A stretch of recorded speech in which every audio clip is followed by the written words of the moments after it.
Psychiatrique. Psychiatrique. Psychiatrique. Psychiatrique. Psychiatrique. Psychiatrique. Oh yeah. J'ai été à l'hôpital et je me suis fait traiter.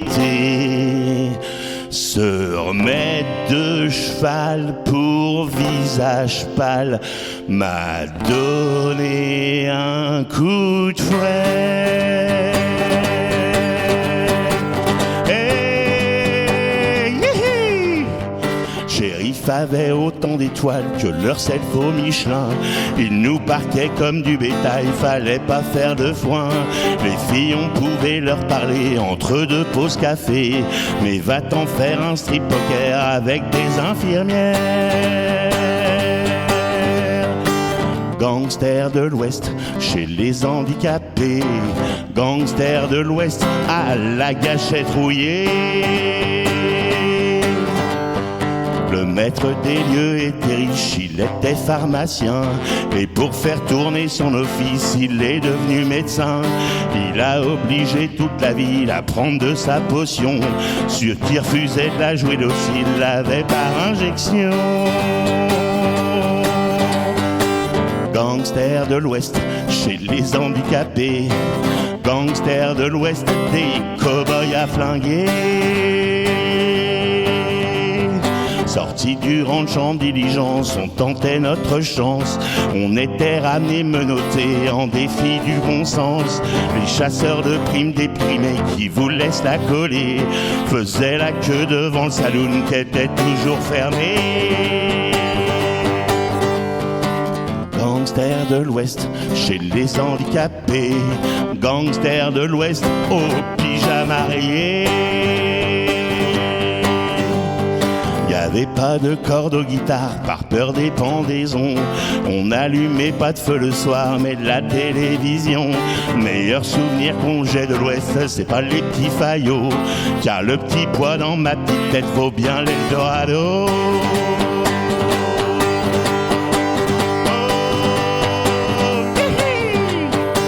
Gangster de l'Ouest, chez les handicapés.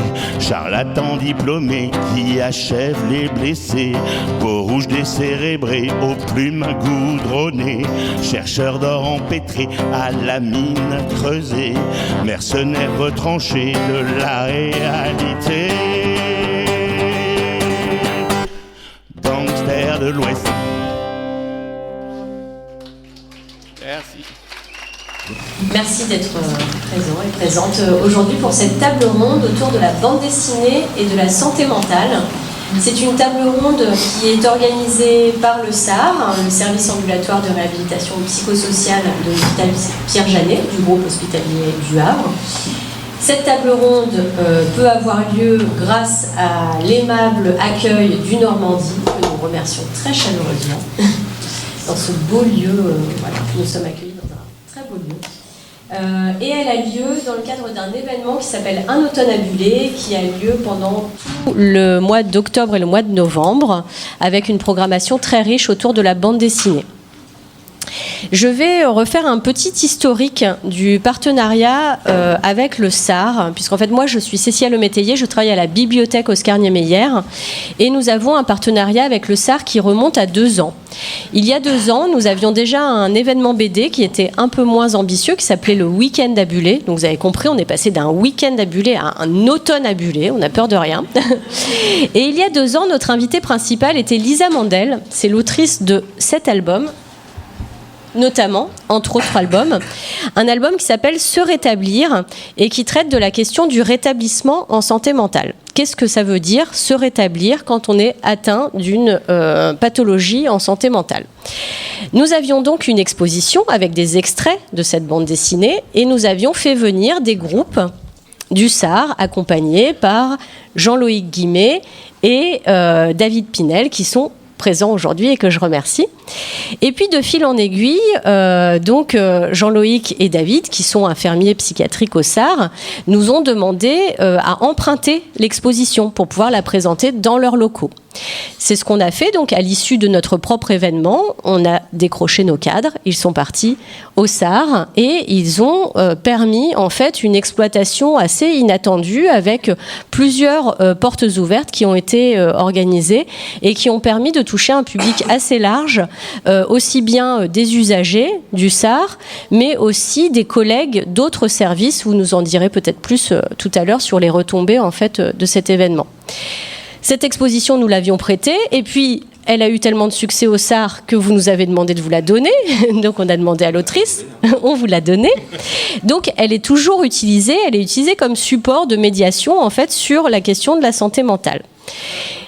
Quand on a décidé de promouvoir à nouveau la bande dessinée dans le cadre d'un automne à Bullé, on a saisi l'occasion d'un dispositif qui s'appelle Culture Santé, qui est porté par la DRAC Normandie et qui permet de financer notamment des résidences d'auteurs, des résidences d'artistes ou d'auteurs.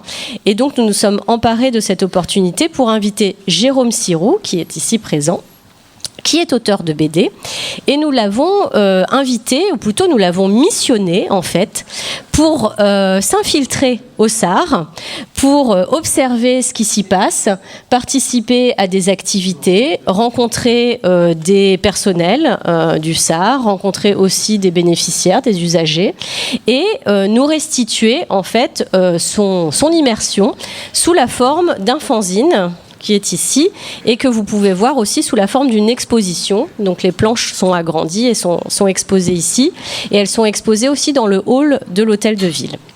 Donc on va pouvoir parler aussi de ce projet.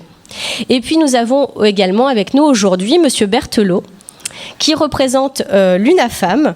L'UNAFAM qui est l'Union nationale des familles et amis de personnes malades et ou handicapé psychique. C'est bien ça, Monsieur Berthelot. Et vous êtes retraité de l'Éducation nationale et comédien, vous m'avez dit. Oui, voilà. Et donc, ça sera intéressant aussi d'avoir votre point de vue sur ce que la BD peut apporter en termes d'accompagnement, justement, des personnes malades, et aussi en termes de médiation et de communication vers un public plus large pour faire connaître la problématique de la santé mentale, puisqu'il s'agit aussi de ça. Il ne s'agit pas de cibler uniquement les personnes malades ou porteuses de handicap, mais aussi de faire connaître la thématique à un public le plus large possible, puisqu'en fait, chacune d'entre nous est susceptible d'être concerné au cours de sa vie par la question de la santé mentale. Nous avons toutes et tous une santé mentale, et elle peut varier au cours de notre vie et en fonction de nos expériences, etc. Voilà. Avant de laisser la parole à nos invités et de les questionner, donc je voulais vous présenter quelques bandes dessinées qu'on va, pour certaines, aborder au cours de la table ronde, mais pas forcément toutes. Et donc, à la fin, vous pourrez vous approcher et les consulter pour regarder et puis éventuellement noter les références qui vous intéressent. Donc, j'ai parlé de Se rétablir de Lisa Mandel. Là, nous avons une BD qui s'appelle Je ne suis pas folle et qui a la particularité d'être éditée par une maison d'édition havraise, qui est la maison d'édition Édifice. Donc c'est une BD de Clara Vialtel qui témoigne justement de son parcours personnel. Ça, on reviendra dessus aussi dans la bibliographie en fait BD et santé mentale.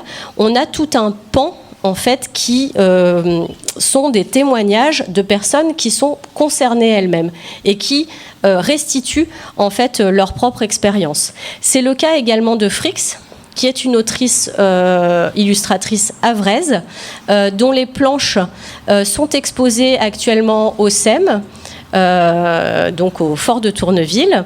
Et donc il y a un travail aussi très intéressant qui est très multiple dans ses thématiques. Elle n'aborde pas que la santé mentale, mais cet album, donc, qui s'intitule Autopsie des échos dans ma tête, parle plus particulièrement de sa propre expérience concernant des problématiques de santé mentale.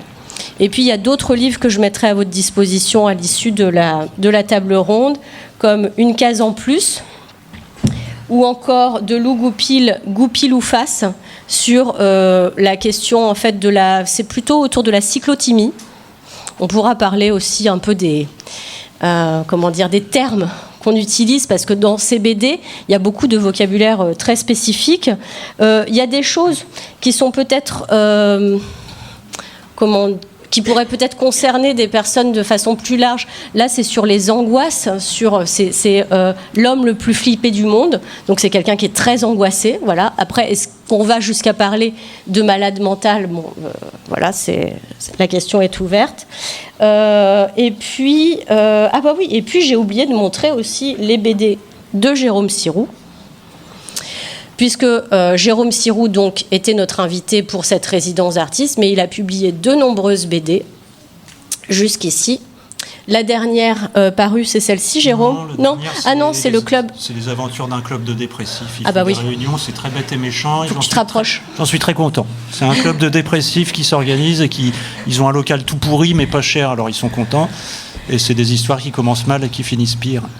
Et c'est bête et méchant à souhait, c'est un truc qui me fait ricaner tout seul.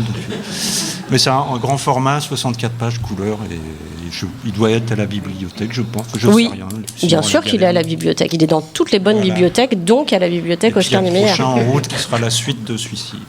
De Trop perçu? Ouais, mais c'est pas une BD, ça sera un texte avec des illustrations. D'accord. Je sais pas si on m'entend ou pas? Oui, après la question c'est est-ce que Mathieu t'entend suffisamment? Donc pour terminer cette introduction, justement, j'allais oublier de citer notre partenaire Westrack, la radio Westrack, donc qui enregistre cette table ronde et le concert de Jambon qui va suivre et qui va nous faire un petit remix, un petit montage qui sera ensuite disponible en podcast sur le site de Westrack. Voilà, donc si vous avez envie de réécouter et surtout si vous avez envie d'en parler autour de vous et d'inciter les personnes que vous connaissez à écouter le podcast, n'hésitez pas. On va se lancer. Tu as commencé, Jérôme, avec un trait d'humour. C'est un peu quand même ce qui te caractérise, l'utilisation de l'humour dans tes bandes dessinées, qui sont des bandes dessinées de reportage en général, dans lesquelles tu te mets en scène. Ma première question, c'est en quoi la BD peut être un outil particulièrement approprié pour parler de santé mentale, et donc plus précisément, est-ce que l'humour est approprié pour parler de santé mentale? Ça dépend le type d'humour. Est-ce que la BD est appropriée En fait, j'en sais rien. Je le savais pas avant d'aller au SAR. J'ai quand même lu le truc de Lisa Mandel, donc c'est vachement bien foutu. Mais elle, c'est du long cours. Elle fait des entretiens. Des romans graphiques, et elle peut consacrer 30 ou 40 pages pour une personne, alors que là, c'était quand même très très bref. Et je ne me rappelle plus de la question. L'humour, comment tu manipules l'humour? Je crois que tu parles plus près du micro. Comment tu manipules l'humour quand tu traites d'un sujet qui peut quand même être assez délicat? Parce que c'est un sujet, on parle quand même de personnes qui sont en souffrance psychique. C'était par moments très vertigineux les entretiens auxquels j'ai assisté. Ça renvoie à ses propres troubles, névroses ou je ne sais quoi. Ouais, comme tu as dit, on peut tous finir un jour par péter un câble et se retrouver hospitalisé. Non, l'humour, ça permet de faire un peu une respiration.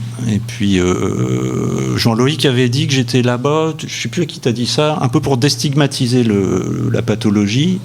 C'est vrai que du coup, prendre ça... Alors, pas tout à la blague, mais ça permet que ce soit moins lourd. De dédramatiser ouais. Qu'est-ce que vous en pensez, Jean-Loïc et David? Est-ce que ça fait partie des aspects qui vous semblaient importants dans le projet dès le départ? Oui, parce que la santé mentale est souvent représentée par des médias style la télévision. On devrait fermer un peu plus les postes de télévision par moment, puisqu'en fait, elle véhicule parfois une vision de la santé mentale qui fait peur. L'humour permet peut-être comme tu dis, Jérôme, de dédramatiser un peu, de niveler un peu, je sais pas comment dire, de prendre un peu de hauteur, de recul, de légèreté, ouais, voilà, simplicité un peu, et d'aborder la santé mentale comme quelque chose de léger, ouais, de tranquille, voilà. Ouais, et puis voilà. On parlait de déstigmatisation, mais et des médias qui ont tendance du fait du sensationnalisme, je suis content d'avoir réussi à le dire du premier coup, à déshumaniser un petit peu les personnes, et puis finalement l'objectif de la bande dessinée pour ce coup-là, mais aussi l'utilisation de l'humour. Je sais pas, j'ai l'impression quand même que l'humour, c'est quand même quelque chose de vachement humain. Et donc, potentiellement, utiliser l'humour pour traiter de sujets qui sont sensibles, sérieux, et d'autant plus dans un milieu où on a tendance à peut-être réduire les personnes à un trait qui est souvent faux en plus, notamment la violence, parce que c'est ça en fait qui ressort en ce moment. C'est aussi de déstigmatiser, c'est un des aspects du projet, mais c'est aussi un des aspects qui nous tient à cœur dans le service au SAR, pour justement faire en sorte que les personnes qui sont prises en charge par la psychiatrie publique ou privée d'ailleurs sont avant tout des personnes et pas des personnes qu'il faut laisser enfermer ad vitam aeternam. Donc voilà, l'utilisation de l'humour, tout ça pour dire que pour moi l'humour c'est quelque chose de vachement humain et ça a du sens, quoi. T'as pas une petite blague à nous faire pour finir ton discours? Puis je rajoute, je sais pas faire autrement en fait. Parce que depuis que je publie des trucs, ça va faire 25 ans. On m'entend? Oui. Ah pardon. C'était dans un mensuel qui faisait de la BD humoristique, puis dans un autre, enfin que des trucs comme ça, donc on se refait pas. Moi je saurais pas. Il y a quelques mois, un copain qui fait du slam avec une autre, ils avaient fait un disque avec des slams super lugubres sur les violences faites aux femmes, et ils ont rien trouvé de mieux que de me demander un petit dessin. C'était pas drôle du tout leur truc. C'était et j'ai dit non en fait. J'ai essayé, hein, c'était nul, les idées étaient nulles. J'ai dit bon bah non, ils ont trouvé quelqu'un d'autre. Donc je peux pas tout faire. Est-ce qu'on peut dire que l'humour a un pouvoir d'interpellation en fait, que comme c'est quelque chose qui va toucher assez directement le public, ça va peut-être interpeller plus facilement parce qu'il y a une réaction assez immédiate à un trait d'humour s'il est bien fait, comme ce que fait Jérôme, et du coup il y a une volonté d'interpeller peut-être le public à travers ça. Vous, la volonté au SAR, c'est quand même de parler de la santé mentale à un public assez large. Vous vous adressez pas uniquement à des personnes qui sont hospitalisées, et donc le but c'est de faire connaître votre activité et de faire connaître ces questions-là, c'est bien ça? Après, ça pose la question, peut-on rire de tout? Peut-être, c'est ça un peu. Il y avait un qui disait oui, mais pas avec de la semoule dans la bouche. Ah bah, dans ma précédente BD avec le club de dépressifs, ils en arrivent à la conclusion que oui, on peut rire de tout, mais ça fait beaucoup de conditions.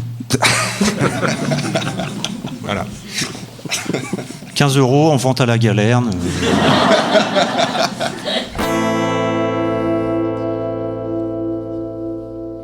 À l'ouest, dans ce décor burlesque, moulés dans leur plastique, prisonniers de leurs gestes, dans ce décor statique, savamment cadré par l'air en mouvement, dans ce décor enveloppé, se désarticulant sans virtuosité.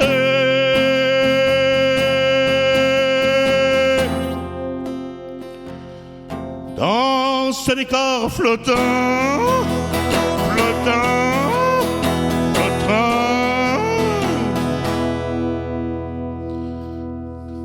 au sud, dans ce débat absurde, au climat torturé, où selon l'habitude, dans ce débat lafré, attiré par le vide, en pleine débandade, dans ce débat torride, on passe de la pommade, où s'écartèlent les rides.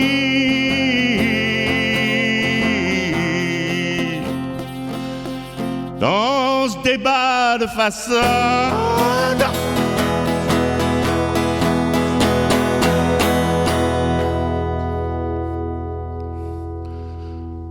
au nord, dans ce désert de mort, aux confins de l'hiver, bardés de leur folklore, dans ce désert glaciaire, la calotte d'un sonore qu'en passant son flocon. Dans ce désert hardcore, l'instinct de conservation ressort par tous les pores.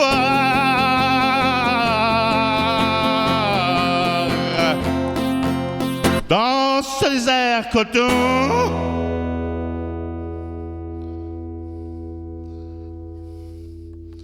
non, je continue. Sitôt, dans ce dégât des eaux, loin des yeux et du reste, se retrouvant sous l'eau dans ce dégât qui s'y jettent, c'est toujours après coup qu'ils sèchent leurs mignonnettes. Dans ce dégât de chez nous, à s'arracher la tête, la folie, la folie, la folie, les absurdes.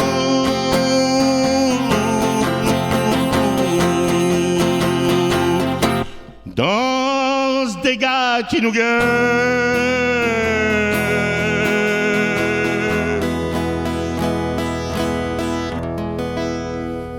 C'est pas marrant pour moi non plus, hein, mais c'est important.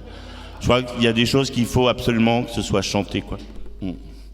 Toujours dans ce délai trop court où s'alignent nos actions qui de chair nous entourent, dans ce des législations rescapées de la honte où s'étalent les ronds, dans ce des laissés pour compte en proie à la raison qui du coup se confronte.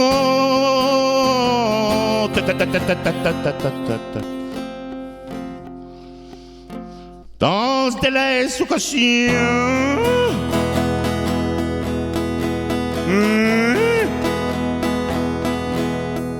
y en a qui savent le faire. Ah, c'est pas mal. Mais c'est quand même moi qui ai le micro.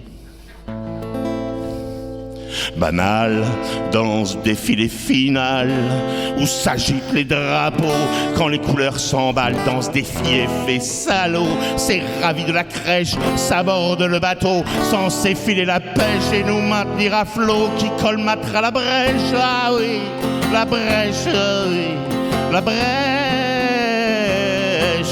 où dans ces filets d'eau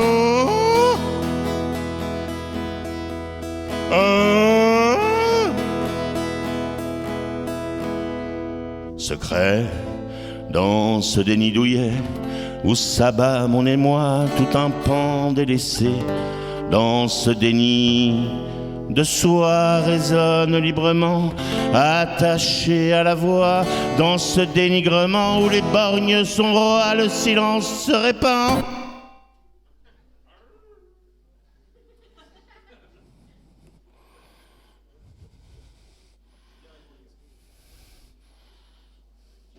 Dans ce déni de joie,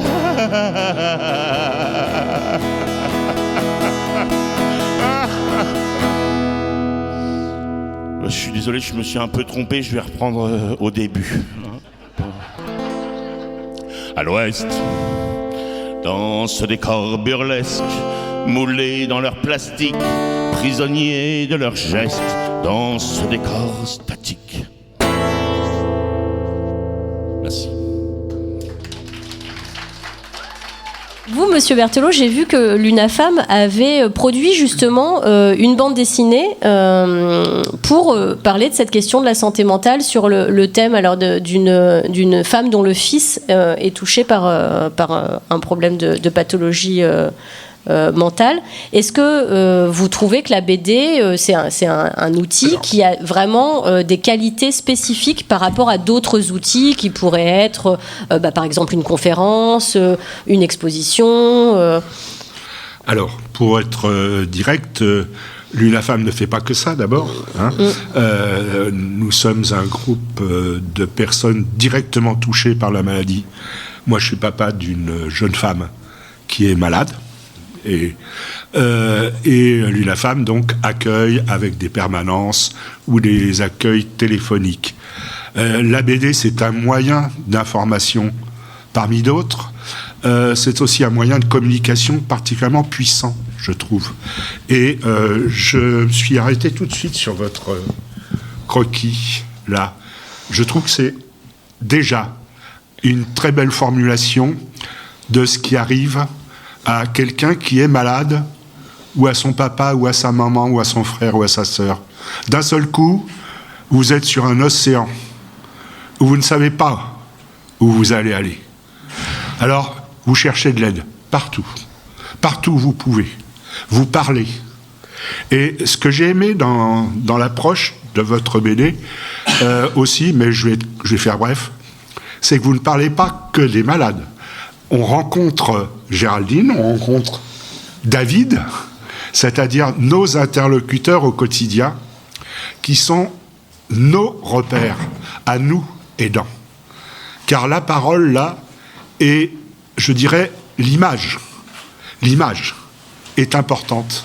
C'est étrange parce que la BD, au départ, moi je pense à Tintin, quand j'étais gamin, à ce qui a nourri notre jeunesse, c'est une manière d'en rire, de sourire, je dirais plutôt.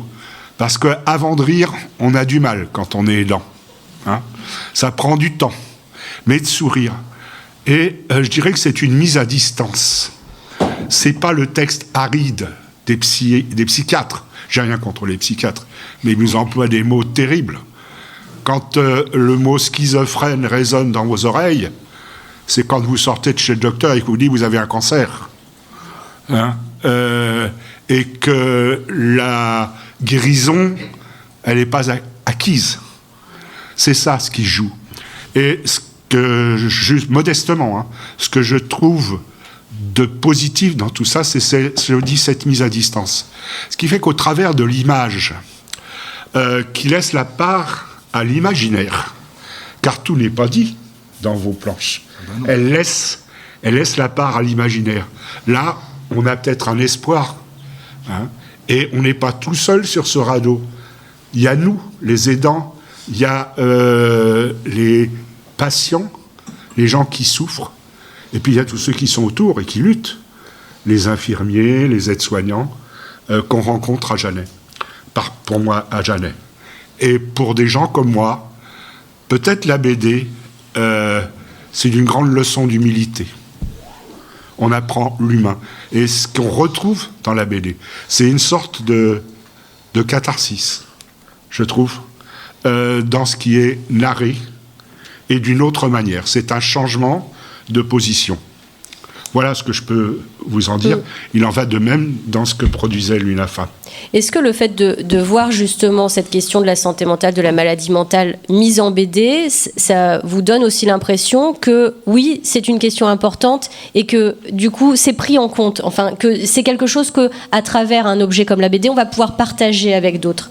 Mais c'est du même ordre que j'ai lu, peut-être l'avez-vous lu aussi, j'oublie son nom, d'une jeune femme qui a écrit sur son cancer du sein. Ça s'adresse à un grand public. Et d'un seul coup, vous pouvez, même si vous n'êtes pas concerné directement, et sans un effort trop grand au départ, accéder à des sensations, des visions. Et il y a la couleur aussi, qui joue un grand rôle. Parce que, pardonnez-moi, je ne vais pas gloser là-dessus, l'hôpital, c'est blanc. C'est parfois gris. Et Jérôme, vous y mettez de la couleur. Et ça, c'est aussi un moyen important d'éclairer, d'illuminer ce paysage qui, au quotidien, est souvent très, très sombre. Alors effectivement, on ne va pas pouvoir forcément rentrer dans le détail de chaque BD, mais il y a des traitements graphiques qui sont très variés en fonction des auteurs et autrices de BD. Le style de Jérôme, on va y revenir, est plutôt documentaire et assez coloré. Il y a Frix, par exemple, qui, elle, fait le choix d'une BD uniquement en noir et blanc et rouge, avec vraiment une force du dessin pour dire quand même la souffrance qui est liée à cette maladie. Il y a dans beaucoup de BD la matérialisation de la maladie mentale de façon symbolique, avec des animaux, notamment c'est le cas dans Goupil-ou-Face, où on a un renard, voilà, qui représente le problème de santé mentale. C'est pareil dans Je ne suis pas folle. Enfin voilà, on a la possibilité en fait d'imager, y compris des choses un petit peu insaisissables finalement. Et vous parliez de la complexité du vocabulaire, ou plutôt du poids de certains mots comme schizophrénie, par exemple. Et effectivement, ces mots, ce vocabulaire assez spécifique, il s'agit de pouvoir, d'une certaine manière, le vulgariser. Est-ce que toi, Jérôme, tu as eu cette volonté de permettre au grand public de mieux comprendre des concepts qui sont peut-être un peu compliqué. Au départ, c'est quelque chose que tu as l'habitude de faire. Tu illustres par exemple des conférences du muséum régulièrement, donc tu es habitué à la vulgarisation scientifique. Ouais. Est-ce que pour cette résidence, tu t'es attaché à une méthode de travail un peu similaire? Enfin, comment tu as procédé en fait? Je me suis dit que cette BD était destinée à des gens comme moi qui connaissaient même pas l'existence du SAR. Je voyais pas l'intérêt de faire une BD pour les usagers ou les gens qui y travaillent, parce qu'ils savent déjà ce que c'est. Même si, ça circule quand même. Et oui, le côté un peu grand public, mais scientifiquement rigoureux. En fait, ça, c'est plus pour le Muséum d'histoire naturelle, parce que des fois, vous avez des pontes qui vous parlent de trucs, vous ne comprenez rien. Mais là, il fallait que ce soit véridique quand même, tu ne pouvais pas raconter n'importe quoi. Non, le truc, c'est que je suis parti... Au début, c'était une petite BD de 8 pages qui était prévue, et en fait, comme j'avais plein de matériel, j'ai fait une BD de 12 pages. Enfin, un découpage de 12 pages, sauf que je ne pouvais pas tenir les délais, donc il a fallu que j'en vire 4.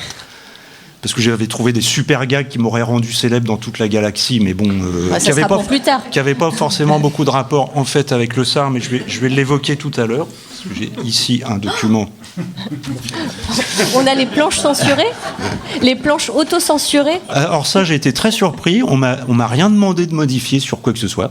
C'est vrai, et on va pouvoir en parler de ça. À part si Alain Coq, qui était dans le coin, m'a dit il manque une phrase, là j'ai rajouté une phrase, et puis il y a 4 fautes d'orthographe. Et ça va. Donc ça va. En fait, ça a été très bref. C'est quoi ta méthode? Comment tu fais? Tu prends des notes d'abord? Est-ce que tu dessines directement? La récurrence du puzzle, c'est ça. Je prends des notes, je fais des croquis, je prends plein de photos, j'espionne tout, mais même des trucs qui n'ont strictement aucun intérêt. Ça peut servir. Et puis après, genre je me retrouve. Plante. Oui, par exemple, une plante. Et en plus, c'est vrai. Le lacet. Alors, je ne sais pas comment elle s'appelle. C'est des langues de belle-mère. Alors, c'est pas le nom scientifique, mais. Donc j'ai un tas de pièces de puzzle, et après il faut trier, donc il y a des trucs qui vont ensemble, et puis là de toute façon il y avait des thématiques, puisqu'il y avait les jeux de cartes, il y avait le théâtre, etc. Donc au début je m'étais dit je vais faire une page par truc. Bon, puis après c'était on range le truc. Je ne sais pas si c'est très clair ce que je raconte. Est-ce que c'est important pour toi de te mettre toi-même en scène? Parce que tu pourrais ne pas être présent dans la BD. Qu'est-ce que ça apporte selon toi? Je suis un peu le naïf qui découvre le truc. Ça va être un chantier, ça va être une conférence sur la systématique phylogénétique auquel je comprends que dalle. Donc en fait, le lecteur suit mon bonhomme qui fait un peu le guide et qui découvre en même temps que moi le truc. Oui, je suis le Candide. Par exemple, pour les trucs, le chantier du muséum, j'y connais strictement rien. Je sais tout juste planter un clou. Et là, on a affaire à des gens qui sont top niveau en chantier, mais bon. En santé, on a affaire à des professionnels. Donc pareil, j'étais un peu le naïf qui découvre le truc. Jean-Loïc et David, ça vous paraît important dans ce projet en particulier que ce soit une personne qui ne connaisse pas forcément la problématique, bien que Jérôme a quand même une petite connaissance de cette question-là. Cette posture de celui qui est un peu vierge de connaissances, qu'est-ce que ça apporte selon vous à la BD? En fait, c'est un faux naïf, Jérôme, parce que l'image de couverture, pour reprendre un petit peu ce que disait Monsieur Berthelot tout à l'heure, rien qu'avec l'image de couverture, je me suis dit, il a tout pigé déjà. J'ai pioché dans la plaquette du SAR pour la pièce de Ouais, mais le bonhomme avec la rame, la rame, juste le détail de la rame, en fait, c'est super important. Parce qu'en fait, t'as pigé que en fait, la personne qui souffre de maladies psychiques a besoin de rester acteur en fait de son parcours, et c'est symbolisé tout de suite par la rame. Et moi, je me suis dit, ça y est, en fait, en un dessin, il a pigé toute la philosophie de la réhab, en fait. J'aurais dû demander plus cher. T'aurais pu te limiter à une planche. Non, mais c'est vrai, un collègue Alf, qui est décédé il n'y a pas très longtemps, qui faisait de la BD, et me disait il vaut mieux montrer que dire. Et du coup, si j'avais pu faire que des trucs, parce que l'ensemble dedans, c'est quand même très bavard. Donc de temps en temps, qu'il y a un truc qui raconte plein de trucs en une image. Un bon dessin vaut mieux qu'un long discours. Je ne sais pas qui a inventé cette phrase, mais c'est un peu... Ouais, et si je peux rajouter quelque chose sur la question de la personne un peu naïve qui arrive dans le service. Parfois, j'imagine, mais en fait, j'en sais rien. N'hésitez pas à me dire non, David, tu dis des conneries. Si je dis des conneries, mais peut-être que parfois, on est un peu perdu. Je parlais avec une dame ce matin qui venait et qui nous disait des fois, en fait, on ne sait pas. Ça rejoint un peu ce que disait Monsieur Berthelot tout à l'heure. On cherche à se raccrocher à tout ce qu'on peut, mais en fait, on ne sait pas. Et donc, on est un peu paumé, quoi. Alors, est-ce que être un peu perdu, on peut faire un petit parallèle avec le fait d'être un peu naïf, j'en sais rien, mais est-ce que cette image de Jérôme qui arrive dans le service, qui connaît rien, comme il dit, hein, de naïf ou de faux naïf, ça peut pas permettre aussi à des personnes qui tombent sur la BD de se dire, bah moi non plus, en fait, je suis paumé, je sais pas où je vais. Est-ce que je peux pas aller voir, puisque finalement, ça a l'air assez sympa, quoi. Enfin, je suis pas objectif en disant ça, mais en tout cas, est-ce que ça peut pas permettre aussi à des personnes de s'identifier à toi, Jérôme, dans le cadre de cette venue au SAR, de cette arrivée dans un service de soins qui représente aussi parfois beaucoup de, qui fait émerger beaucoup d'émotions, parfois positives, parfois de l'espoir, mais parfois et souvent aussi beaucoup d'angoisse, d'anxiété. Donc voilà, de se dire, bah ok, j'arrive là-dedans, j'y connais rien du tout. Où est-ce que je vais pouvoir fumer ma clope quand j'arrive, et puis finalement on trouve quand même un sens à la venue, il y a un parcours, et puis de définir ça, alors qu'il y a une évolution en fait dans le personnage de Jérôme, je trouve, dans cette BD là. Il arrive naïf et puis il repart avec plein de connaissances, et puis peut-être qu'il pourra faire notre promo partout, quoi. Ah oui, bah alors du coup, ouais, si j'étais allé en immersion au centre Pierre-Janet, je pense que j'aurais sorti un truc qui a strictement rien à voir, parce que le SAR fait figure un peu de... Ils ont du personnel, des locaux flambant neufs, il y a du chocolat. J'ai pas trouvé le rhum. Mais le service public en général est un peu malmené en ce moment, donc c'est vrai qu'on arrive dans une ambiance où les gens y bossent, c'est plutôt relax. Donc il y a quelque chose de plutôt bienveillant qui se trimballe là-dedans. Donc vous vous êtes retrouvé dans la description que Jérôme fait des interactions qu'il y a entre les personnels et les bénéficiaires. Effectivement, ce côté assez spontané des échanges. Ouais, je trouve qu'il m'a fait un peu gros, mais je sais pas, le côté gros, ça donne une image sympathique, non? C'est-à-dire que autant que David est un peu fluet et il devrait se remplumer, autant il fallait qu'on t'entende. Mais oui, enfin, pour répondre à la question, oui, on s'est reconnu dans les échanges, et moi j'ai un peu peur des planches cachées là, du coup. Alors en fait, je voulais faire une espèce de supplément qui se serait appelé Coupé au montage, mais j'ai pas eu le temps parce que je suis en train de faire un autre bouquin. J'ai donc pris l'ascenseur pour monter 1 ou 2 étages, et l'ascenseur parle, et à un moment donné je regarde, il y a une feuille de ménage avec des petites croix, le nom des dames qui font le ménage, et écrit en tout petit en haut, attention, coordination des prélèvements d'organes et de tissus. Donc sous l'image d'un SAR bienveillant et sympathique se cache un trafic international d'organes. Sachant qu'auparavant c'était un bâtiment de pédopsie et que le jardin est exubérant, je me suis dit, mais il y en a combien d'enterrés là-dedans? C'est pour ça qu'ils ont pléthore de personnel et des super bons chocolats. Et voilà. Mais voilà. Mais ça reste entre nous. Hein. Je l'ai pas mis dans la BD parce que ça risquait de. Bon. Heureusement que t'as ta RAM pour te barrer. C'est pas trafiqué sur Photoshop. Hein. Y a que moi qui ai vu ce truc-là. Bah, y a un autre truc chelou, c'est l'échelle qui est dans l'escalier, qui est collée au mur et retenue par un cadenas, personne n'a la clé. Donc le jour où il y a besoin de l'échelle, il faudra crocheter le truc. Enfin bon, ça je fais. Et les usagers, est-ce que ils ont lu la BD? Est-ce qu'il y en a qui sont présents? Oui, vous êtes représenté dans la BD ou non? Et vous reconnaissez l'ambiance? Attendez, on va vous donner un micro. Alors dites-nous, qu'en avez-vous pensé par rapport à votre expérience personnelle? C'est très bien représenté. Quand on arrive, les différentes étapes, on reconnaît bien les différentes personnes qui y travaillent, qui nous aident à nous en sortir. Et vous pensez que cette BD, cet objet, ça a une plus-value? Enfin, est-ce que ça a une utilité? Oui. Laquelle? Pour les gens qui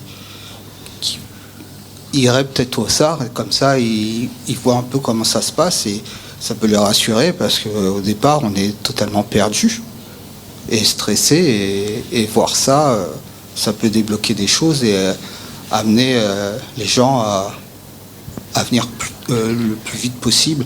Plus en confiance, peut-être. Voilà. Ouais. Et avant que ça part en cacahuète et qu'on soit bloqué. Vous vouliez ajouter quelque chose, monsieur? Vous l'avez lu, la BD? Oui, je l'ai. Vous êtes dans la BD, mais oui. Ah oui, Ah bah voilà, te voilà acteur. Tu vas signer des autographes. Et oui, Je sais pas écrire. quand vous rangez les livres à la bibliothèque. Ouais, N'est-ce pas? Oui, et comment je veux dire... moi, en fait, ce qui m'a touché dans la BD, c'est que, en fait,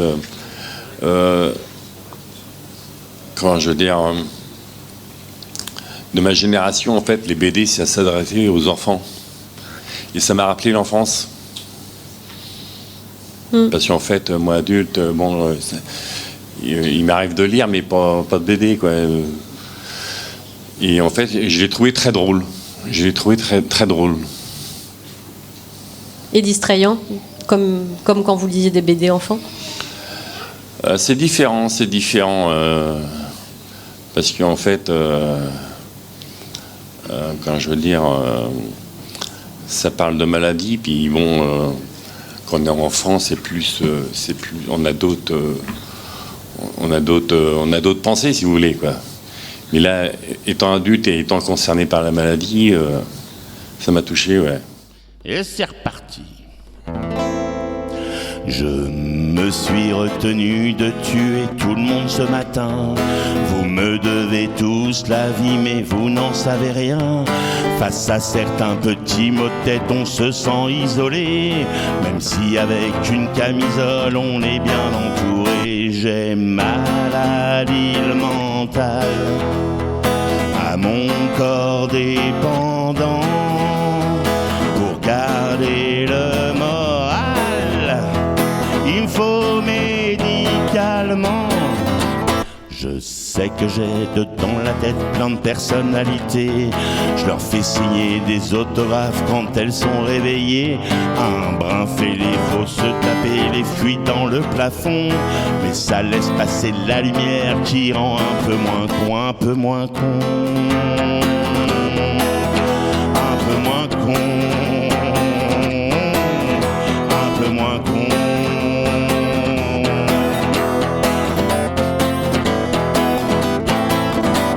Avant de refaire une connerie, j'ai voulu m'arrêter. Comme ces vins qui viennent de Bourgogne, j'étais à ligoter. J'ai voulu, comme tout un chacun, parvenir à mes fins. J'ai fait foirer tous mes suicides en les remettant à demain. J'ai maladie mentale, à mon corps dépendant. Pour garder le moral, il faut médicalement. Si pour moi il devient urgent de recoller les morceaux, j'enregistrerai un album dans une chambre d'hosto. Mais n'étant pas sûr d'être entendu au sein d'un pavillon, je préfère, tout comme les artistes, continuer les cachetons. J'ai maladie mentale, à mon corps dépendant. Pour garder le moral, il me faut médicalement.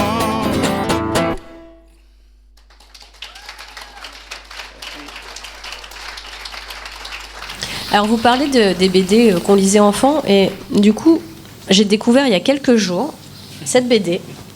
Je vais la présenter d'abord comme ça. Je ne sais pas si vous arrivez à lire. Je vous rappelle que l'un de nos invités s'appelle Jérôme Sirou. Hein. Bon, en fait, c'est Spirou chez les fous. Donc c'est Spirou, voilà. Parmi les BD qu'on a pu lire enfant, alors là c'est une version assez récente de Spirou, hein, parce que c'est Spirou revisité par Jules Élibon. Alors il y a 2 choses dont je voulais parler à propos de cette BD, qui est assez drôle, vraiment. La première, c'est l'utilisation du terme fou, parce que parlons des choses, enfin voilà, les mots qui sont utilisés. Est-ce que le mot fou, par exemple, c'est un mot qui est problématique ? Je vais vous laisser répondre. Et puis la deuxième chose, c'est que cette BD, bien que plutôt drôle, elle reste très caricaturale. C'est-à-dire que vraiment, on est dans une maison de fous et les gens ont des pathologies. En fait, ils se prennent pour des personnages de BD. Donc, c'est plutôt drôle et sympathique, mais c'est pas très proche de la réalité de la souffrance que peut être la maladie psychique. Donc c'est assez caricatural. Et ce que je trouve intéressant dans la BD de Jérôme, et puis dans d'autres comme celle de Lisa Mandel ou de Fricks par exemple, c'est que même s'il y a une touche d'humour, ce n'est pas caricatural. Donc voilà, qu'est-ce que vous pensez de la question de la terminologie ? Est-ce que le terme fou, c'est quelque chose que vous utilisez ?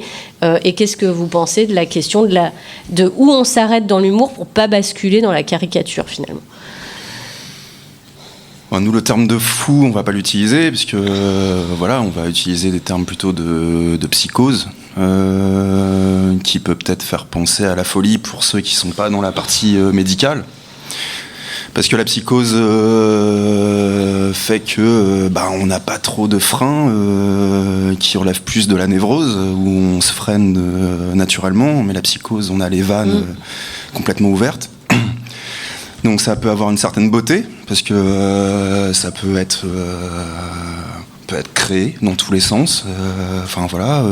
Trouver une certaine beauté à la folie dans ce sens-là. Mais non, fou, c'est pas un terme que l'on emploie. C'est le titre du livre de Clara Vialtel. Je ne suis pas folle. Il y a quand même cette question à un moment, quand un diagnostic est posé, le patient va quand même se sentir stigmatisé par ce terme qui est banalement utilisé. Et donc là, dans ce livre, l'autrice insiste là-dessus, alors que Fricks, elle, reprend le terme à son compte et dit finalement, oui, voilà, je suis folle. Voilà. Donc il y a des approches différentes. Ouais, je rejoins Jean-Lot sur la terminologie, enfin sur l'utilisation du mot fou. En fait, on disait tout à l'heure que on se bat pour déstigmatiser la santé mentale, et du coup, quoi de plus stigmatisant finalement que de réduire des personnes qui souffrent à la folie, quoi. Et puis en fait, ça me fait penser à la réflexion que je me suis faite tout à l'heure en faisant un tour dans le théâtre, et je me suis dit waouh, c'est fou, quoi. Mais en fait, du coup, c'est fou dans le sens c'est génial, c'est génial, c'est impensable. Enfin, je veux dire, comment ils ont réussi à faire ça, quoi. Et c'est aussi quelque chose qui est important à dire. Je digresse un peu, mais c'est la psychiatrie, ça. Qu'on soit ici aujourd'hui au théâtre Le Normandie, ça a du sens, quoi. Je veux dire, on est un service de réhabilitation, on est dans un théâtre qui est en cours de réhabilitation. En fait, c'est symboliquement, c'est quand même quelque chose, quoi. Donc, merci encore au Normandie de nous permettre d'être là et de nous accueillir. Mais bon, ouais, sur le terme de fou, c'est un peu gênant. C'est un peu gênant parce que c'est pas ça, en fait. C'est pas ça. On parle de personnes, on parle d'histoire, on parle de tout un tas de choses. On parle de cas qui sont très spécifiques à chaque fois, qu'on ne peut pas englober dans un seul terme. Vous, Monsieur Berthelot, à l'UNAFAM, j'imagine que vous travaillez là-dessus, sur la finesse de la spécificité de chaque cas. Enfin. Sur la terminologie, bien sûr, parce que le mot fou est très connoté, assurément. Il correspond à une époque. Je vais vous dire une chose, pardon. Je suis fils et petit-fils d'infirmiers psychiatriques. Le hasard. Hein, jamais je n'ai entendu mes grands-parents employer le mot fou. Et pourtant, dans des asiles, dans la banlieue de Paris, qui étaient anciens modèles. Hein, c'est pas... je crois que ça revient peut-être un peu avec Jérôme. Au travers de la BD, il y a un regard.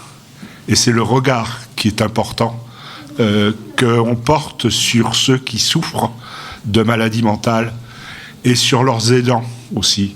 Car il faut savoir qu'on est impliqué dans cette histoire. Quand on vous dit que votre fille ou que votre fils est malade, psychiatrique, c'est pas pareil si vous dites qu'il a une leucémie. C'est pas du tout pareil. On vous regarde, et certains vous regardent en disant qu'est-ce qu'ils ont fait pour que leur enfant soit malade. Donc je reviens sur un terme qui a été employé par Jérôme. Déstigmatisation. C'est important d'ouvrir. Et je conclurai là-dessus pour moi. La BD est un moyen puissant, accessible, grand public, pour aller vers, faire l'effort d'y aller, de rencontrer. Et au final, moi, je vous l'ai dit tout à l'heure, je me répète, j'ai découvert à l'hôpital Pierre-Janet d'abord la modestie et deuxièmement l'humain. Même là, il y avait de l'humain et des gens qui riaient les uns des autres. Je me souviens très bien d'un monsieur qui me dit comme ça, il était tout tordu, le pauvre. « Oh, dis donc, qu'est-ce qu'elle est gentille, ta fille !» Et ça m'a beaucoup marqué parce qu'il riait de la situation avec énormément de bonté. Oui, parce que c'est pas parce qu'on est porteur d'une maladie psychique qu'on n'a pas d'humour. Oui, absolument. Mais même l'humour, parfois, peut être très, très salutaire et rire de soi-même. Ouais. Mais encore faut-il le faire. C'est ça, peut-être, l'art de la BD, enfin, que je trouve dans cette BD, le faire avec beaucoup de tact. Faut savoir sous quel angle l'aborder. Moi, je ne dirai rien là, puisque nous sommes enregistrés.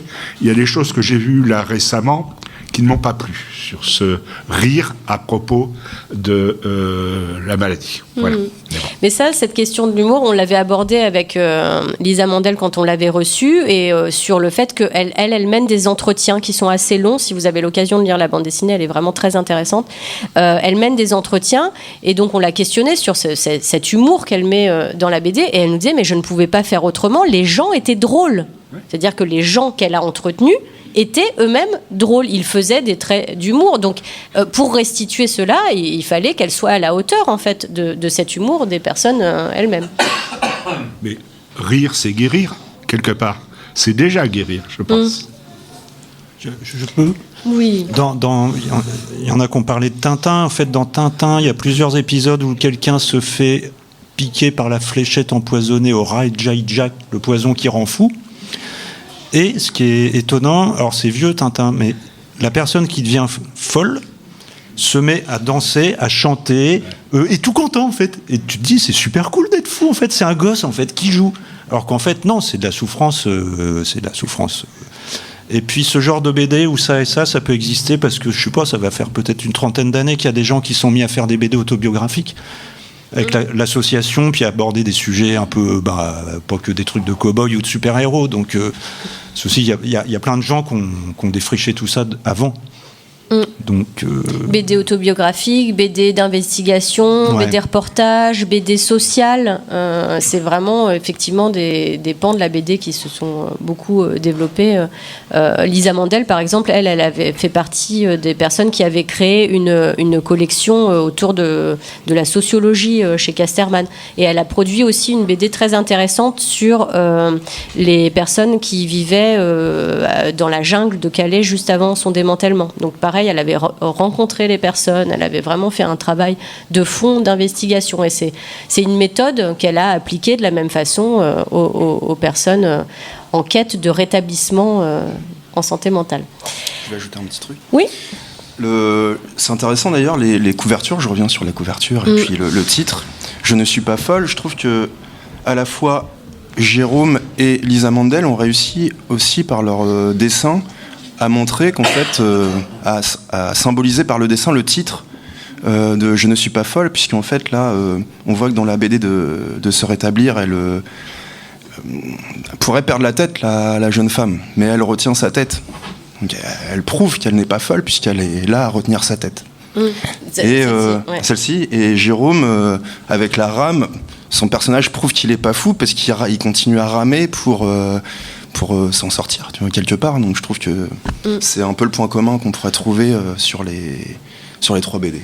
Je crois que ce qui est important quand même pour vous, aux stars, et puis je pense les personnes qui sont autour de cette table, c'est la question du rétablissement. C'est de dire on peut être atteint d'une pathologie et aller vers un rétablissement. Et le rétablissement, ça ne veut pas dire guérir, comme on guérit par exemple d'un cancer. Vous évoquiez d'autres maladies. C'est pas forcément la guérison, mais c'est pouvoir accéder à certaines ambitions qu'on peut avoir dans la vie, qui sont différentes selon les personnes. Est-ce que vous voulez nous en dire un peu plus sur ça, sur qu'est-ce que ça signifie se rétablir quand on est atteint d'une pathologie psychique? Se rétablir, c'est un terme que moi personnellement j'ai découvert. Pourtant je suis infirmier en psychiatrie depuis 10 ans. C'est dire que la vision elle évolue aussi. La vision elle évolue et pourquoi elle évolue? Peut-être qu'il y a une part sociétale. Il y a peut-être un peu d'espoir aussi par rapport aux toutes petites choses qui sont mises en place pour permettre aux personnes touchées par la maladie, par des symptômes de la maladie, de vivre et d'être ici, présent dans la société. Le rétablissement, qu'est-ce que ce serait finalement? Ce serait que chaque personne puisse trouver un épanouissement personnel. Et c'est quand même, à mon sens, hyper important, ce terme d'épanouissement, mais surtout de personnel, quoi. Puisque l'épanouissement personnel, il ne peut être défini que par la personne elle-même. Comment faire en sorte que la personne puisse définir ce qu'est son épanouissement personnel? C'est d'abord de la considérer comme une personne. D'une personne qui a des... Voire plusieurs personnes. Voire plusieurs personnes. Ouais, pas mal. Mais du coup, seule la personne peut définir ce qui est bien pour elle, en fait, ou lui. Il y a une évolution dans la pratique de la psychiatrie, quand même, je pense. Mais encore une fois, dites-moi si je me trompe, ça me gêne pas. C'est-à-dire que on est passé, peut-être au fur et à mesure du temps, du soignant qui demande au patient de l'écouter à finalement maintenant aux soignants qui écoutent le patient. Et donc ça implique quand même une considération différente, un positionnement différent et du coup une horizontalité dans la prise en charge. Et c'est ce qu'on essaye de faire et j'espère c'est ce qu'on arrive à faire au SAR, de finalement réussir à permettre aux personnes de définir quel est leur projet, quel est son projet, quelles sont ses ambitions et qu'est-ce qui pourrait permettre que la personne trouve un épanouissement personnel et donc le rétablissement. Dans la BD de Lisa Mandel, il a utilisé le terme empouvoirment, qui est donc une francisation de empowerment. Il y a cette idée que c'est la personne qui sait en partie ce qui va lui convenir. Et toujours sur cette question justement du rétablissement, est-ce que justement la pratique artistique, en particulier de la BD, peut avoir des vertus thérapeutiques? Alors la réponse est un peu dans la question, c'est un peu téléphoné, mais ça me permet d'amener un autre élément du projet qui est que Jérôme Sirou en fait a mené aussi des ateliers de BD avec des bénéficiaires du SAR. Et donc moi ce que je voulais savoir c'est est-ce que vous pensez que dans le parcours de rétablissement de ces usagers, ces ateliers auront joué un rôle particulier autre que de les distraire? Et quand bien même d'ailleurs ça n'aurait fait que les distraire, après tout, est-ce que c'est pas déjà une étape intéressante? On va vous écouter, puis après on demandera peut-être s'il y a des personnes justement qui ont participé aux ateliers de nous dire, ou alors on écoute directement les témoignages des personnes. Il y a Christophe là qui a participé. Christophe, vous avez participé à l'atelier? C'est le meilleur élève. Est-ce que ça vous a fait d'abord, du bien? je voulais ajouter quelque chose tout à l'heure. Moi, je me considère pas fou, je suis malade, quoi, c'est tout. Et en fait, par rapport aux ateliers,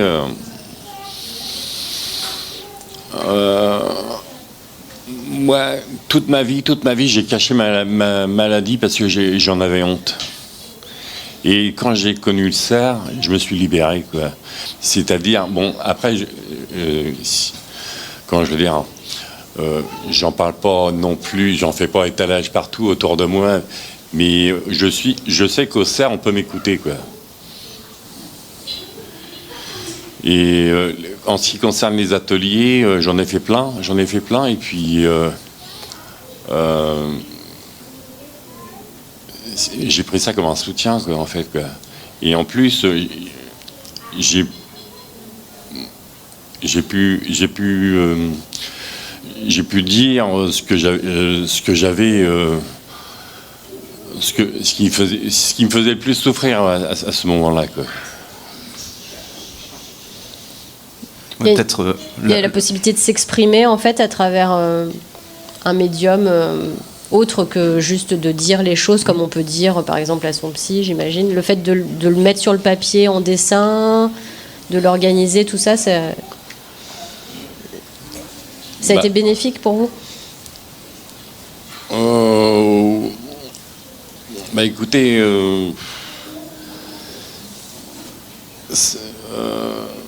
ça fait 2 ans et demi que je suis suivi au cerf, mais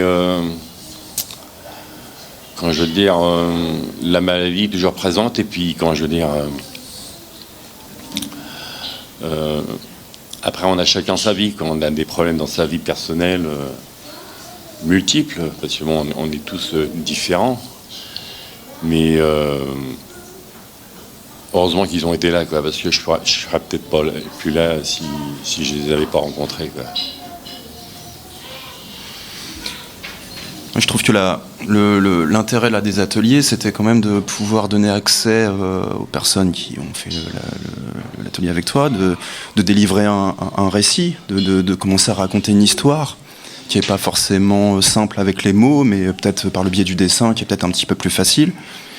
Parce que si on prend par exemple sur la BD de Lisa Mandel, on voit bien qu'elle a été faire un vrai petit documentaire aussi pour aller chercher les récits des personnes. C'est pas simple de se livrer par la parole et peut-être donner accès à cet atelier par l'intermédiaire donc du récit par le dessin. C'est peut-être plus facile pour certains et ça a pu, je pense, servir à ça.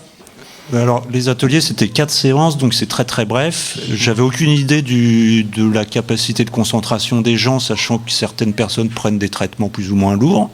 Et on s'était dit, 2 heures, ce sera bien, je crois que c'est ça. Puis finalement, ça a duré 2h30, je crois, à chaque fois. Et après, comme c'était 4 séances, j'avais pas fixé de thématique, mais j'avais préparé des petits exercices, donc c'était relativement directif. Il y avait un début de case, et puis il fallait trouver la suite, en gros. Mais sur 4 séances, on n'a pas le temps de laisser les gens mariner dans leur jus pour qu'ils trouvent leur propre scénario ou leur truc. Ça peut arriver quand c'est un atelier sur une année, par exemple, ou s'il y a 25-30 séances. On peut laisser les gens trouver eux-mêmes leur sujet. Là, c'était quand même relativement... pas super cadré, mais quand même, il y avait un peu de... Enfin, bref. Mais oui, j'ai été épaté que ça dure 2h30, voire plus. Fallait les mettre dehors. Mais on était obligé de vous chasser quasiment. On s'est fait un petit goûter et tout, c'était sympa, c'était convivial. Oui, le petit côté goûter. Ouais. Et la bibliothèque, c'est bien parce que si quelqu'un en a marre ou je sais pas quoi, il peut aller faire la sieste dans un fauteuil, lire un bouquin et revenir. Enfin, voilà. Et puis, pour moi, c'est un atelier normal.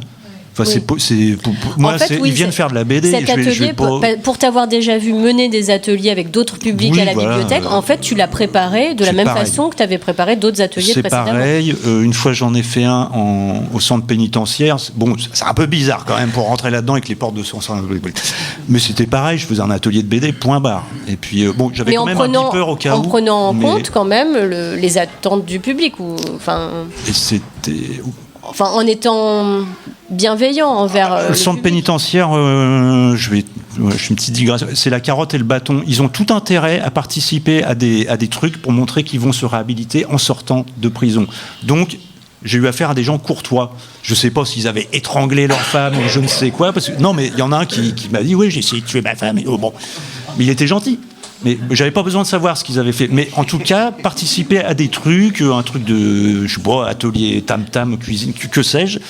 Et il y a aussi de la remise à niveau scolaire. Parce que c'est un service public, en fait, un centre pénitentiaire. Donc, ils ont intérêt à être courtois, à participer et tout. Mais il y en a qui se sont vachement plus amusés que d'autres. Et il y en a, à un moment, ils se sont mis à 4 pour faire une page. Il y en a un qui faisait les bulles, l'autre le machin, l'autre la couleur, l'autre les bonshommes. Peut-être même 5. Donc, le truc était signé par plein de gens. Et voilà, mais pour moi c'était un atelier normal, je l'avais préparé pareil que n'importe. Que ce soit des gosses ou des ados. Juste, je rebondis 30 secondes sur ce que tu viens de dire par rapport au centre pénitentiaire. Je trouve que c'est intéressant. Tu dis ils ont tout intérêt à venir pour montrer qu'ils sont en capacité de se réhabiliter. Bah voilà. En fait, ça montre bien que les ateliers que tu proposes, ça a un aspect réhabilitationnel. Je suis pas mal dans les mots compliqués aujourd'hui. Tu te compliques comme ça. Mais voilà, le parallèle, il peut être vite fait, quoi. Si au centre pénitentiaire, c'est montrer son intérêt pour se réhabiliter, ben chez nous, je pense qu'on peut considérer qu'il y a un aspect thérapeutique. Et tiens, puis j'arrête là-dessus. J'avais une dizaine de détenus, et puis un jour, j'arrive, ils étaient que 3, les 3 plus vieux. Puis je dis, où sont les autres ? Ils me disent, ils sont à la course contre la faim. Je dis, excusez quoi ces conneries ? On m'avait pas prévenu. Il y a un gymnase, ils courent.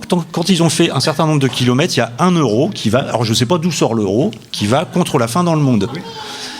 Au centre pénitentiaire, les détenus qui n'ont pas de fric, ils bouffent mal. C'est pas beaucoup, c'est pas bon. Moi, j'ai mangé au self, je peux vous dire, c'est copieux, mais dégueu.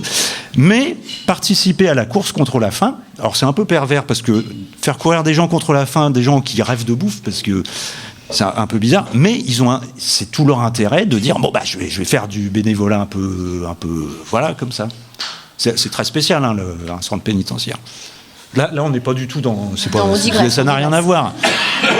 Les gens vont et viennent. Enfin, ils peuvent dire j'en ai marre du Dixie Ludo, j'arrête ou je continue. Enfin, ça n'a strictement rien à voir. Ah, ouais. Effectivement, c'est une métaphore assez.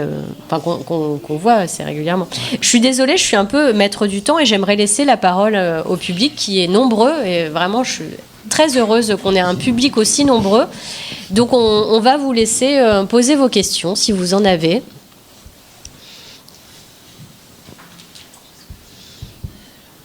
C'est quand, jambon ?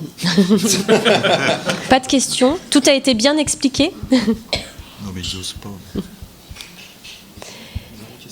Jean-Loïc, on a des fanzines qui sont à disposition, c'est ça, dans l'entrée là, du Normandie, qui seront aussi à disposition au SAR. Ces fanzines là qui sont à disposition sur le guéridon juste à l'entrée. Donc vous pouvez vous servir, c'est cadeau. Il n'y en a plus déjà. Zut. Eh ben alors, il faudra aller en chercher au SAR. On en remettra. J'en ai quelques-uns. Juste un truc, en fait, j'ai pas assisté à tout au SAR parce qu'il y a aussi des ateliers cuisine, tri de lunettes, il y a Respirolax. Enfin, il y a des trucs que j'ai pas vus, donc il n'y a pas non plus tout. J'ai fait un peu exhaustif avec ce que j'avais sous la main, qui était déjà assez copieux comme ça.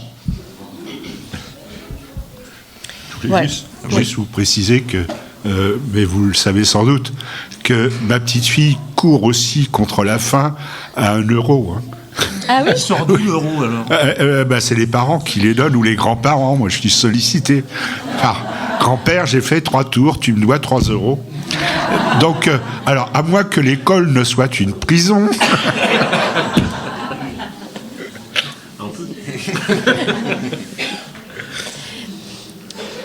Bien. Est-ce que je te laisse le mot de la fin, David ? Tu voulais rajouter quelque chose ? Fin. Merci.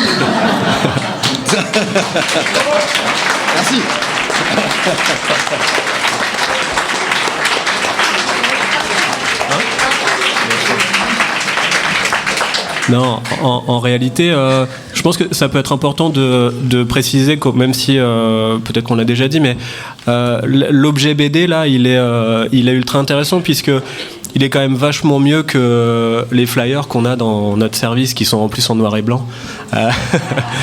Mais du coup, n'hésitez pas à en parler, à transmettre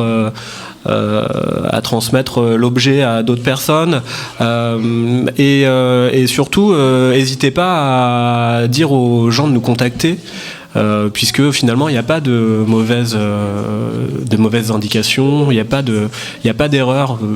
Mieux vaut que quelqu'un parle de nous, vienne nous voir et que ça serve à rien, mais au moins on le sait, que la personne ne vienne pas du tout nous voir.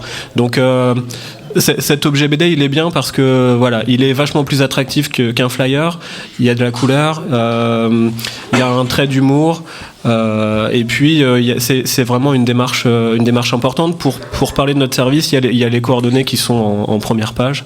Enfin voilà. Oui, c'est aussi un outil pratique. Ouais, c'est un outil pratique, exactement. Donc cet outil, il est, je sais pas si on aura l'occasion d'avoir d'autres exemplaires. On va devoir lancer une réimpression. Mais voilà, en tout cas, cet objet BD, il est important aussi pour ça, pour que les gens puissent connaître le service et puissent venir nous voir si jamais ils ont besoin, quoi. Alors, je rajoute que le 13 novembre, on expose, la BD est déjà exposée aussi dans le forum de l'Hôtel de Ville, et on organise à 17h le 13 novembre un accueil public avec questions possibles. Où ça à l'Hôtel de Ville aussi ? À l'Hôtel de Ville, forum de l'Hôtel de Ville, le 13 novembre à 17h. Donc, si vous voulez revenir pour nous voir encore, si vous nous aimez bien. Alors, les flyers de l'UNAFAM sont en couleur. Et moi, je dirais comme monsieur, au départ et après, si l'UNAFAM n'avait pas été là pour nous seconder, je ne sais pas non plus où je serais. Contactez-les, mes camarades, mes amis. C'est important. Et si vous connaissez d'autres personnes qui ont besoin, ou qui seraient tentées d'avoir besoin, ça ne résout pas tout, mais ça aide. Comme les personnels, le SAR et autres. Pour répondre à ta première question, en fait, il m'a fallu un peu de banane. Mais T'as l'esprit d'escalier. On recommence l'émission. Non, mais j'arrête après.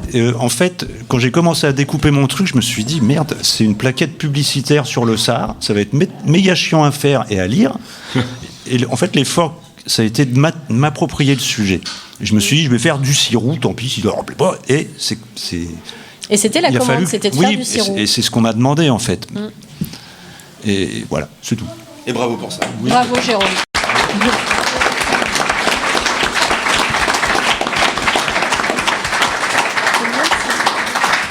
On a une question. Ah. Non, c'est une question très pratico-pratique. Vous avez suscité le désir de lire toutes ces BD. Où est-ce que je peux les trouver ? Alors, elles sont pour la plupart disponibles à la bibliothèque Oscar Niemeyer dès que je les aurai remis dans les bacs, puisque je les avais subtilisés pour préparer la table ronde. Donc les BD de Jérôme Siroux sont bien sûr à la bibliothèque, les BD de Clara Vialtel, de Lisa Mandel, de Lou Luby, de Frix, le temps qu'on la couvre, parce qu'elle n'est pas encore équipée. Enfin, celle-là, c'est la vôtre d'ailleurs, c'est pas la nôtre. Mais oui, tout ça sera disponible à la bibliothèque Niemeyer. C'est empruntable gratuitement. Il suffit de s'inscrire à la bibliothèque, ça se fait en 5 minutes et c'est gratuit. Et je remercie nos 4 invités. Merci beaucoup. Merci au public, encore une fois. Merci aux Normandie. Et merci beaucoup à Mathieu de Radio Westrack. Je sais gré aux jeunes du SAR de m'avoir laissé soit les dessiner, soit pas, mais même ceux qui voulaient pas, ils sont dedans quand même en petits fantômes blancs là. Oui, et tu as raison, merci effectivement à l'équipe du SAR et aux usagers du SAR qui ont joué le jeu de cette aventure. C'est très important, merci Jérôme. Merci Cécilia d'avoir animé la table ronde aussi.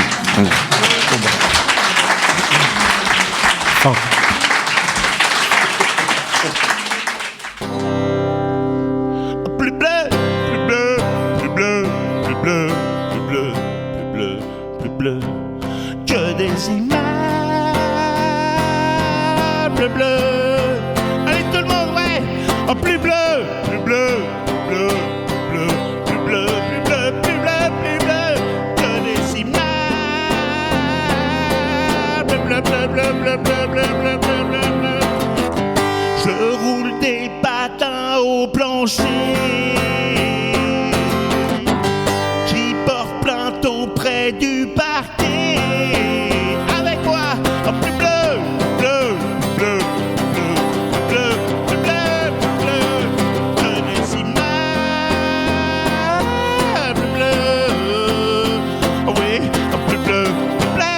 Bleu,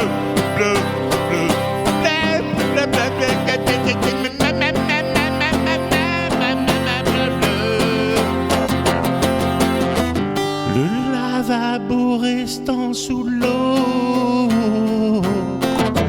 C'est l'heure de la marée au tuyau. Bleu, bleu, bleu, bleu, bleu, bleu, bleu. Carissima. Bla bla bla bla bla bla bla. Bla bla bla bla bla bla bleu, bleu, bleu, bleu. Carissima. Bleu, bleu. J'ai pas pu faire moins compliqué, de peur de passer sur Arte. Ah, bleu, bleu, bleu, bleu, bleu, bleu, bleu, bleu, bleu. Merci beaucoup.